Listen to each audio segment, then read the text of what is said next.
I was stabbed up, I was battered, and I was hit by a truck. But that was part of my life as a hitman. Hey, I'm John ALITE, ex-enforcer for the Gambino family hitman, and I'm here to play Never Have I Ever. Never have I ever killed someone. I have in the past. You can't take back what you did, you can only move forward. But that was part of my life as a hitman enforcer for the Gambino family. And some of the things I did for the Gambino family, I killed with a bat, I killed with a knife, I killed with a gun. It was part of the life for me to enforce some of our rules and laws when I was sent by guys that I work for personally. Never have I ever nearly been killed. I have. Unfortunately, I was stabbed up a couple of different occasions and shot. I was hit by a truck. I was also baseball batted and piped. And on several occasions, different organizations tried to machine gun me on the corner of my house. Another time, guys involved with the mafia tried to shoot me down the block from my house. One occasion, I was in a hospital for about 6 weeks. I got out of the hospital, I was probably about 80 pounds. That was just part of my everyday life, unfortunately. Never have I ever refused to kill someone. I have. At the time, John Gotti Sr. was in MCC Manhattan. He asked his brother, Pete Gotti, to come back and see me at the club after a jailhouse visit and asked me to kill a guy as a favor. I believe he was part of or one of the guys that killed my friend Greg Ryder. That body was never found, that he was supposedly chopped up and disappeared. I refused to do any kind of favor for him to help him beat his case while he was in jail for several murders. During my enforcing days, I was also accused of killing a rabbi, hired 2 people in Jersey to murder his wife while he had an affair. It was big news in Philadelphia and South Jersey. I was questioned, accused of that murder.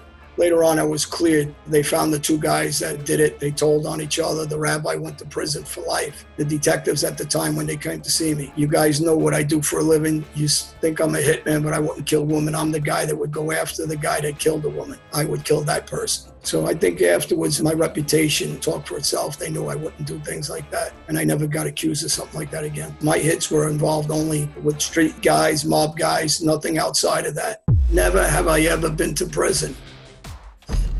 Unfortunately, I've been to prison my whole life. I've been off parole. The last couple of years was the first time since I'm 17 I've been off parole. I've been in prison in Florida, in New Jersey, on a cruise ship, in Brazil, probably 40 prisons. I did a book called Prison Rules with Nick Christopher. It's a handbook, actually, about the pitfalls of the street and how to avoid them, and how to avoid trouble inside prison if, unfortunately, you find yourself there. When I went to jail in Brazil, it was nothing like United States prison because it's almost like concentration camp-like. In the prisons I was in, you get about 100-something guys that get killed a year. There's guns inside the prisons, there's machetes, and there's occasions where I myself had to stab several guys in prison in Brazil. But it was more of a torture situation, not here where you're housed and confined there. You're tortured, you're beat, completely different situation in a third world country. I think when you grow up in the life I grew up, fortunately for me, my father trained me as a kid to accept getting hurt. As bad as they are, you have the mentality to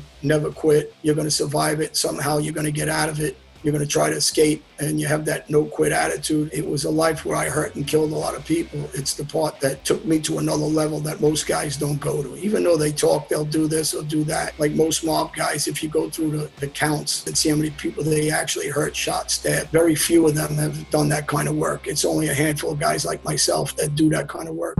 Never have I ever suffered PTSD.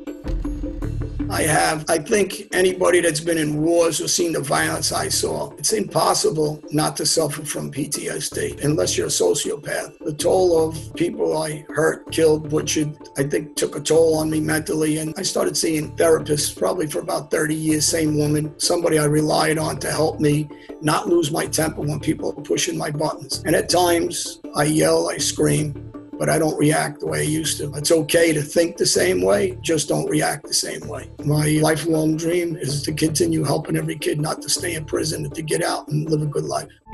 Never have I ever regretted killing someone.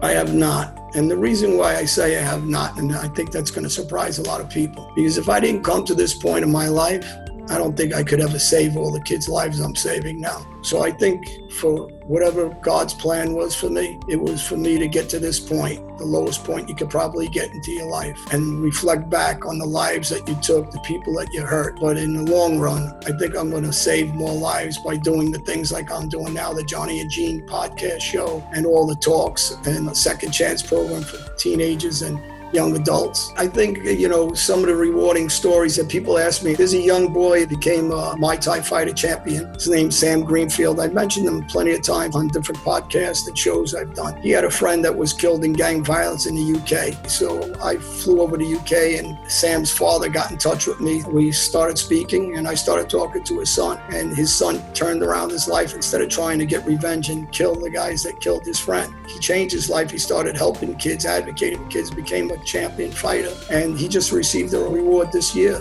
for advocating for young adults. So it's something I'm really proud of. I changed a guy's life who saved a lot of guys' lives. It really makes successful, and it helps me to move forward doing what I'm doing. I can't look back and regret it because I can't take it back, and it's something that'll just frustrate me mentally. And I think the only thing I can do is use what I did in such a bad past to make such a good future.